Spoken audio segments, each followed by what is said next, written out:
नवाज शरीफ के प्लेटलेट्स में फिर कमी 6000 की सतह पर आ गए। डॉक्टर महमूद अयाज का कहना है नई दवाएं शुरू कर दी, उम्मीद है प्लेटलेट्स का तसलसल कायम होगा।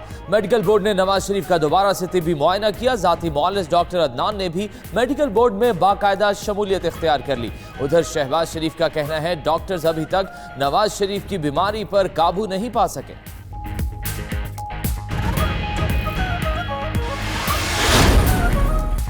मरियम नवाज को वालिद के साथ अस्पताल में रहने की इजाजत। वजीर आजम ने इजाजत इंसानी हमदर्दी की बुनियाद पर दी। इमरान खान का गवर्नर पंजाब को फ़ौरन सहूलतें यकीनी बनाने की हिदायत। चौधरी सरवर कहते हैं नवाज शरीफ की सेहत तशवीशनाक है।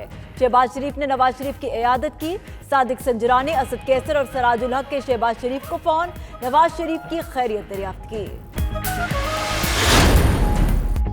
तिब्बी बुनियादों पर नवाज शरीफ की सजा मुअत्तल होगी या नहीं, इस्लामाबाद हाई कोर्ट का बेंच आज समाअत करेगा। फरीकैन को नोटिस जारी। लाहौर हाई कोर्ट ने भी आज नवाज शरीफ की मेडिकल रिपोर्ट्स और MS सर्विसेज अस्पताल को तलब कर लिया। लाहौर हाई कोर्ट ने मरियम नवाज की जमानत पर रिहाई के लिए भी नैब हुक्काम को आज के लिए नोटिस जारी कर दिया। हुकूमत नवाज शरीफ की सेहत के मामले में गफलत बरत रही है। प्लेटलेट्स की तादाद 6000 थी, लेकिन 20000 होने की झूठी खबर फैलाई गई। एहसन इकबाल कहते हैं हुकूमत नवाज शरीफ की हालत के बारे में अंधेरे में रख रही है। उम्मीद है आज अदलिया से रिलीफ मिलेगा और तिब्बी बुनियाद पर जमानत मंजूर होगी।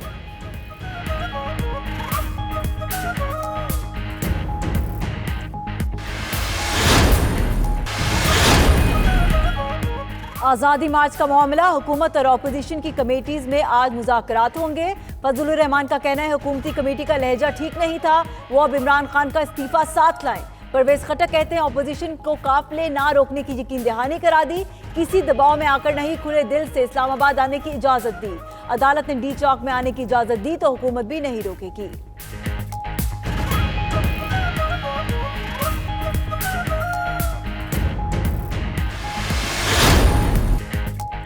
आजादी मार्च 27 अक्टूबर को कराची से शुरू होगा। 31 अक्टूबर को इस्लामाबाद दाखिल होंगे। हुकूमत के खात्मे के लिए 2 माह भी रुकना पड़ा तो रुकेंगे। उधर मौलाना के नवाज शरीफ और बिलावल भुट्टो को फोन। नवाज शरीफ ने कहा नून लीग आजादी मार्च में शिरकत करेगी।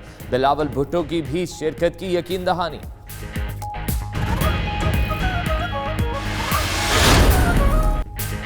अपोजिशन के एहतजाज से कोई खतरा नहीं, वजीर आजम की हुकूमती और पार्टी तर्जमानों के इजलास में गुफ्तगू। जराये के मुताबिक इमरान खान ने कहा आज़ादी मार्च अपोजिशन का हक है। फजलुर रहमान के मुतालबात नाकाबिले कबूल है, वो किस बात पर इस्तीफा दे, क्या उनका सरे महल निकला या खुफिया अकाउंट्स। नवाज शरीफ से मुतालिक अदालत का फैसला कबूल होगा। वजीर आजम से उलमा और मशाइख की भी मुलाकात।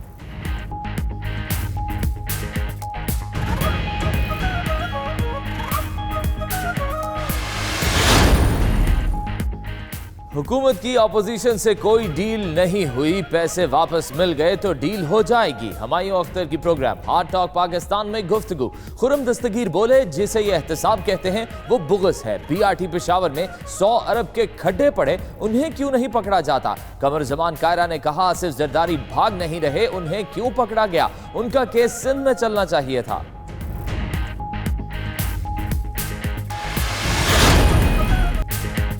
ममनुआ फंडिंग केस में नया मोड़। स्क्रूटनी कमेटी के बायकॉट पर PTI के खिलाफ तौहीन अदालत की दरख्वास्त दायर।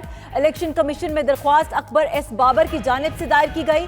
इलेक्शन कमीशन से PTI के रवैये का जायजा लेने और स्क्रूटनी कमेटी की रिपोर्ट मुकम्मल करके जमा कराने का हुक्म देने की इस्तदा।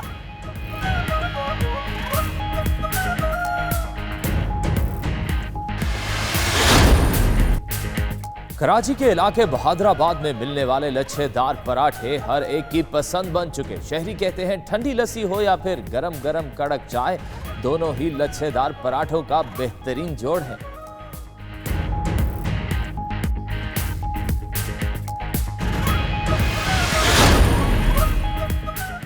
पाकिस्तान में एक बार फिर मी टू मुहिम की बाज़गश्त सुनाई देने लगी। मिशा शफी, अरमीना खान, मेरीन जब्बार और एंजलिन मलिक मारूफ हदायतकार जामी की हिमायत में सामने आ गई। जामी ने इल्ज़ाम लगाया था कि 13 साल पहले करियर के आगाज़ पर एक बड़ी शोबिज़ शख्सियत ने उनका जिनसी इस्तेहसाल किया था, इसलिए वो मी टू मुहिम के बड़े हामी हैं।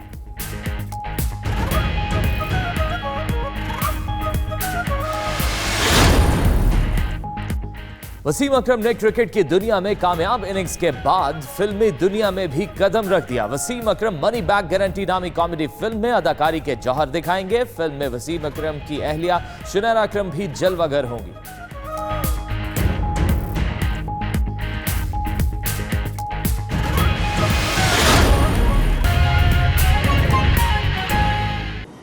डायग्नोसिस और ट्रीटमेंट से मुतमईन हूँ और मैं I am happy with the treatment. Now उन्होंने जिक्र किया तो मैं वैसे एक मिनट, सबसे बड़ी ये बात है, ये स्टैंडर्ड ऑपरेटिंग प्रोसीजर होगा of any patient suffering from idiopathic thrombocytopenic purpura. कोई भी किताब खोल के देख लें, उसमें एक सेट वो बताया हुआ है और हम वो सेट ऑपरेशनल प्रोसीजर कर लें। जी अच्छा, ये बताइएगा, टेक्निकलिटी तो आप यकीनन आप सब डॉक्टर जानते हैं, लेकिन प्लेटलेट्स किट्स लगाने के बावजूद उनके प्लेटलेट्स कभी अच्छा, ये बताइएगा, टेक्निकलिटी तो आप यकीनन आप सब डॉक्टर जानते हैं, लेकिन प्लेटलेट्स किट्स लगाने के बावजूद उनके प्लेटलेट्स कभी बढ़ते हैं, कभी कम हो जाते हैं। तो जो आपने इंजेक्शन लगाना शुरू किया है, ये कौन सी स्टेज होती है जब पेशेंट को इस सूरत में इंजेक्शन लगाए जाते हैं? बेटा, ये जब नॉर्मल अंडर नॉर्मल सर्कमस्टांसेस जब प्लेटलेट्स गिरते हैं और हमने आइडेंटिफाई कर लिया है कि एंटीबॉडीज़ की वजह से हो रहे हैं, इंजेक्शन शुरू कर दिए हैं। अब मकसद ये है कि वक्त लगेगा कि वो एंटीबॉडीज़ जो है उनके ऊपर ये जाके इम्यूनोग्लोबुलिन्स अपने आप को अटैच कर देंगी ताकि वो अपना ये डिस्ट्रक्टिव काम बंद कर दें। और इंशाल्लाह क्योंकि उनका बोन मैरो उनके वो बना तो रहे ना, आपको पता है कि उनके प्लेटलेट्स तो बन रहे हैं, ये नहीं है कि प्लेटलेट्स नहीं बन रहे। मकसद ये कि डिस्ट्रॉय हो रही है। ये बता दीजिएगा कि सुबह से भी एक खबर गर्दिश कर रही है कि नवाज शरीफ के टांगों पर धब्बे जो हैं वो ढीले धब्बे दिखाई दे हैं, लेकिन इसकी जगह तकलीफ कर दीजिएगा कि बाकी उनकी टांगों पर धब्बे हैं नीले, और अगर वो होते हैं तो कितने खतरे के बाइस होते हैं? कोई खतरे की बाइस नहीं होते।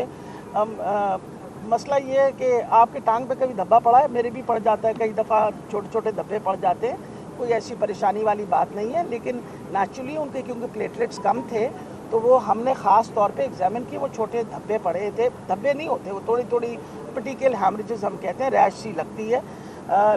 और सुबह से जो वो रैश है वो टोटली स्टेबलाइज हुई हुई है। मैंने ख़ास तौर पे इनसे अभी आके यही बात पूछी कि जितनी रैश उनकी सुबह थी क्या अभी भी उसी तरह है या कोई बड़ी है, तो इन्होंने बताया कि नहीं उसी तरह है, स्टेबलाइज। डेंगू बहुत फैल रहा है, मच्छर बहुत है, तो इससे पहले कि वो हम में से किसी को काट ले, फाइनल बात कर दें ताकि हम इस डेंगू से बच सकें। आप इंशाल्लाह इस डेंगू से बचे रहेंगे, क्योंकि मसला है कि जितनी रोशनी आपने की भी है ना, इसमें वो मच्छर नहीं आता। आपकी मेहरबानी, इसका फायदा बड़ा है।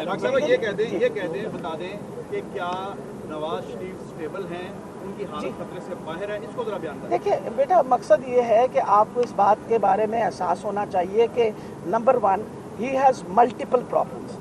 कोई बड़ी है तो इन्होंने बताया कि नहीं उसी तरह है, स्टेबलाइज। डेंगू बहुत फैल रहा है, मच्छर बहुत है, तो इससे पहले कि वो हम में से किसी को काट ले, फाइनल बात कर दें ताकि हम इस डेंगू से बच सकें। आप इंशाल्लाह इस डेंगू से बचे रहेंगे, क्योंकि मसला है कि जितनी रोशनी आपने की भी है ना, इसमें वो मच्छर नहीं आता। आपकी मेहरबानी, इसका फायदा बड़ा है। ये कह दें बता दें कि क्या नवाज शरीफ स्टेबल हैं, उनकी हालत खतरे से बाहर है, इसको जरा बयान करें। देखिए बेटा, मकसद ये है कि आपको इस बात के बारे में एहसास होना चाहिए कि number 1 he has multiple problems. एक प्रॉब्लम नहीं है, हाइपरटेंसिव है, ब्लड प्रेशर उनका ज़्यादा है, अनकंट्रोल्ड उनकी डायबिटीज़ है, शुगर उनकी अनकंट्रोल्ड है। कल जब आए थे तो तब उनका 180 फास्टिंग ब्लड शुगर था, इसका मतलब है उनका शुगर प्रॉपर्ली कंट्रोल नहीं थी। उसके अलावा आपको पता है उनके दिल के ऑपरेशन हुए हुए हैं, उनके थोड़ा सा उनका जो रीनल फंक्शन है वो भी डिरेंज्ड है। ये सारे मल्टीपल प्रॉब्लम्स हैं जो उनकी कोमॉर्बिडिटीज़ में कहा जाता है। बाकी ज़िंदगी अल्लाह ताला के हाथ में होती है। इंशाअल्लाह हमारे अंदाजे से, और इसका मतलब है उनका शुगर प्रॉपर्ली कंट्रोल नहीं थी। उसके अलावा आपको पता है उनके दिल के ऑपरेशन हुए हुए हैं, उनके थोड़ा सा उनका जो रीनल फंक्शन है वो भी डिरेंज्ड है। ये सारे मल्टीपल प्रॉब्लम्स हैं जो उनकी कोमॉर्बिडिटीज़ में कहा जाता है। बाकी ज़िंदगी अल्लाह ताला के हाथ में होती है। इंशाअल्लाह हमारे अंदाजे से और इन सब के अंदाजे से ये है कि ही स्टेबल, और इंशाअल्लाह जल्दी इस मुश्किल से बाहर निकल आएंगे। बताइएगा, जी, एक मिनट की बात सुनिए। जैन नवाज ने बैरून मुल्क में डॉक्टर की एक टीम तश्कील दी है, खबरें गर्दिश कर रही हैं। आप कह रही हैं कि नवाज शरीफ ने कोई बात नहीं की बैरून मुल्क जाने की। अगर वो हुकूमत से इजाज़त मांगते हैं बैरून मुल्क जाके इलाज कराने की, तो आप लोग देखिए मकसद ये है कि मैं तो कोई भी नहीं हूँ ना इजाज़त देने वाली। जहाँ से इजाज़त लेनी होगी उन्हें भी पता है कहाँ से लेनी है, तो जहाँ से ले। आपको ये कोई ढकी छुपी बातें तो नहीं है ना, या कोई ऐसी हमारे पास कोई